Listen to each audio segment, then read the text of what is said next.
Good morning all. Ranjana mutual fund distributor.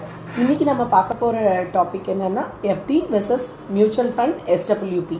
Fixed டெபாசிட்டுக்கும் mutual ஃபண்டுக்கும் கிட்டத்தட்ட ஒரு 4 வித்தியாசம் தான்.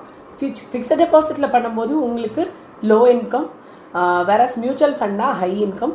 அண்ட் ஃபிக்ஸட் டெபாசிட்டில் டேக்ஸ் ரேட் அதிகம், மியூச்சுவல் ஃபண்ட்ஸில் டேக்ஸ் ரேட் கம்மி. எஸ்டபிள்யூபியில் நீங்கள் எப்போ வேணாலும் எடுத்துக்கலாம், க்ளோசிங் சார்ஜஸ் கிடையாது. எஃப்டியில் வந்துட்டு க்ளோசிங் சார்ஜஸ் இருக்குது, ப்ரீ க்ளோஷர் சார்ஜஸ் இருக்குது. அண்டு டாக்ஸேஷன் பாயிண்ட் எடுத்திங்கன்னா டாக்ஸேஷன் மியூச்சுவல் ஃபண்ட்ஸில் பார்த்தீங்கன்னா அதிகபட்சமே பார்த்தீங்கன்னா 10% தான். பட் இதுவே எஃப்டியில் பார்த்தீங்கன்னா உங்களுக்கு டேக்ஸ் லேபை பொறுத்து மாறும். ஸோ ஒரு ரிட்டையர்ட் பர்சன் இல்லை ரெகுலராக இன்கம் வேணும்னு நினைக்கிற பர்சன் ஃபிக்ஸட் டெபாசிட்டுக்கு பதிலாக மியூச்சுவல் ஃபண்டில் இருக்க ஹைப்ரிட் ஃபண்ட் கேட்டகரி, உங்களுக்கு ஈக்விட்டி மார்க்கெட் மேலே பயம் இருந்ததுன்னா hybrid fund category like balanced advantage fund மூலிமா நீங்கள் இன்வெஸ்ட் பண்ணும்போது உங்களுக்கு ஃபார் எக்ஸாம்பிள் நீங்கள் 10 லட்சம் ரூபாய் நீங்கள் வந்து இன்வெஸ்ட் பண்ணுறீங்க, குவார்டர்லி இன்ட்ரெஸ்ட் ஒரு 15,000 ரூபாய் நீங்கள் வாங்குறீங்க ஃபிக்ஸட் டெபாசிட்லனா, அதே 15,000 ரூபாய் நீங்கள் மியூச்சுவல் ஃபண்ட் எஸ்டபிள்யூபியில் வாங்கிக்கோங்க.